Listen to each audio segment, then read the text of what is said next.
Dave Weiss here with Blended Planet Pictures, and a quick Blender tutorial for doing motion tracking and, believe it or not, zit removal. The film I'm working on right now has a scene where this girl's, it's a montage, she's getting some makeup done and this sort of thing. And it ends with this shot right here, which is kind of a money shot. The problem is the original footage, our lovely actress has a zit.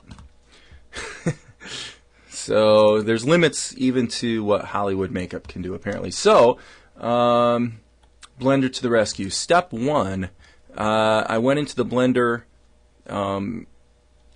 motion tracking, which is, I've actually got this, don't ignore this because this says scripting, but I changed the windows. But basically I went and opened up the movie clip editor. So movie clip editor. On the right hand side I split the screen and created a 3D view because I knew eventually I was going to take my motion track and put it in the 3D view so that I could create a mask, but I'll get to that later. So here's what you do. I pull in the footage, set my beginning and end points, which in this case is frames from 32 to 191. I knew that based on looking at this in Sony Vegas. Actually ignore what I just did because that's not the original footage, that's the composited footage. But anyway, I knew that the crop, start and end frames of the clip I needed were 32 to 191, so I set that. Come in here, and as she comes in, you can see that part of the video she's not in the frame. So what I did was I started in the middle, probably somewhere around frame 100, zoomed in there, and I hit Control and I just clicked to set a tracker. Okay. Alright, so now I'm going to go ahead and X that because I don't need it. So this is the one I used. I gave it a really big search area because I wanted to, I knew I was probably going to have to go in one frame at a time and kind of guide it through the track. So anyway, once I had that set, I tried doing a track forward. It didn't really work very well. I mean, it would get lost because, as you can see, what I was tracking, we'll ignore the telephone. What I was tracking was a little bit blurry. I mean, it's not a really clean, sharp thing that I'm trying to track. So for that reason, I knew the tracker was probably going to get lost frequently. So what I actually did was I was tracking forward one frame at a time using this button right here. And if it got off track, then I would manually reset it. So what I did was I tracked forward from that point and then turn around and actually track backwards so that when we got to the beginning where she's off here, it just I just manually moved it out of the way, and that's that. So now I've got my track. I'm not going to really get into the details of the minutia of tracking. There's other tutorials out there that at least, and this is as basic as it gets. All I'm doing is setting a tracker and then tracking a single point. I'm not doing any 3D reconstruction. My goal is just to track that zit so that I can then mask it out. It's a two-dimensional composite, two-dimensional track. I don't need to do any kind of reconstruction of the scene that the camera saw. So that's, in fact, that's why I'm placing this tutorial out there, because most of the stuff you're going to see on the Blender tracker has to do with recreating 3D scenes.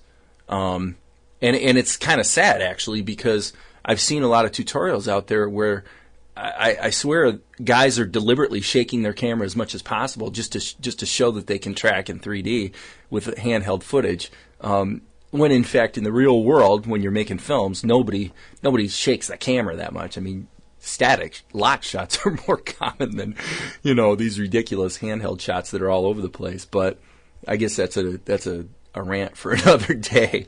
But anyway, once I've successfully tracked, I guess I'll demonstrate this one thing. If I track forward one frame and the tracker gets lost, let's say it winds up here, you just hit the G key and just move it back, just guide it back to where it belongs. If you want to fine tune it, you can hit the Shift key and really dial it in. But anyway, so that's step one. Okay, now in order to actually make this useful, what I have to do is right here, it's important that you have a 3D view open, because then when you hit set as background, it'll automatically take this movie that you just did the track on and put it here in the 3D view. So that's really helpful. It's actually not critical for what I'm doing here, but at least it lets you see that what's supposed to be working is working. The next step is to go to reconstruction mode here, and you're going to link an empty to track. Okay, now I've already done that here, so if I do it again, it's going to add another empty. As you can see, same thing. And then this part right here is really critical. What it does under the hood is it creates a constraint where it's constraining the empty to the tracking data. The problem is the default setting here is not what you want, and I'm not quite sure why that's the default. You don't want active clip, and you don't want 3D position. If you turn active clip off, boom, the empty snaps to the track. Everything matches up between here and here, and you've got what you want. Okay, so now what I'm going to do is I'm going to go ahead and put that back so I can delete it, because I've already got one in here. Okay, now, when I originally was looking at doing this, I actually loaded a still frame of this video into GIMP and manually cloned out and just painted out the zit and figured, well, we'll just track a little image of the cover-up area over the whole video. In practice, that didn't work very well, because the lighting throughout the shot, as you can see, she's kind of moving into shadow here, kind of a high, she's kind of highlighted here. I'm talking about this area. The lighting changes a lot, so I realized that's not going to be a good solution. I've also found that if I create images with built-in alpha channels, a lot of times it takes a lot of fiddling around.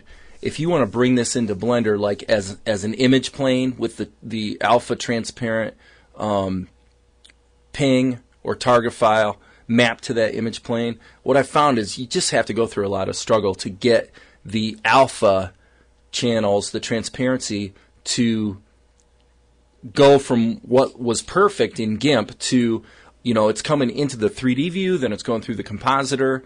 And I just, frankly, haven't figured out how to get the settings perfect every time, so that when I map an image to a plane, it's just UV mapping, then turn it into a material and a texture and map the alpha to the texture, do all this stuff for the dumbest reason is I just want the transparency that's in the original image to carry through the composite. In practice, it's never that simple.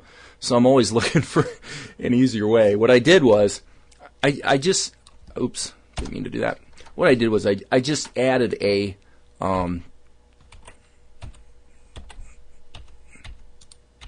there. I just added a curve. It's just a Bezier circle. All right. And when I added the Bezier circle, I also made sure it was 2D, not 3D. If it's 3D, it's going to have a hole in the middle. If it's 2D, it's going to be opaque. Okay, so now when I scroll through my footage, you can see that circle is mapped to the tracker. Okay, so it's covering up the track. So that's what I'm going to render out. Okay, so now effectively I've kind of made this whole process as simple as it can be, because all I'm doing is tracking a stupid circle to the tracker, and the material for the circle, it's a shadeless white. So really what I'm doing is I'm creating a mask. That's all I'm doing is creating a mask. So now I'm going to go to compositing. And this is basically how I did it. Here's the original footage. It should show up here. There it is. Okay. There's the original footage. All I did was create another copy of the footage and blur it. I just blurred it. Okay. Now here's I need to render one frame. Okay. Okay, so now if I look at this in my viewer, a little compositing, it's thinking. Okay. Taking another sip of my coffee. So now there's my mask. As you can see here, it's going through a blur filter. This probably is mind-numbingly obvious, but when it renders, it's do I have to actually render again to get that? Okay, there it is. It's just there's my Bezier circle. I put it through the blur filter. Now it's blurred, and then all I did was set the alpha in this blurred video to this. So this creates an alpha channel for it, so that as a result, only this little area that's masked in is going to show up when I do an alpha over my original footage. Okay, so here we go from before and after, and now whenever I change frames, because what's being composited on is a blurred vision, or blurred vision, I can't talk, a blurred version of the original footage, that means it's going to adapt with every frame, and the lighting's always is going to be perfect, and you know, it just kind of smooths out our complexion anyway. And the final result being this lovely picture where we no longer have a zit gumming up the program. So I hope you found this useful. I know it's pretty rapid fire. I've got a lot of work to do, and I'm trying to get back to it. So you can post questions and discussions, I suppose, and hopefully this will be useful.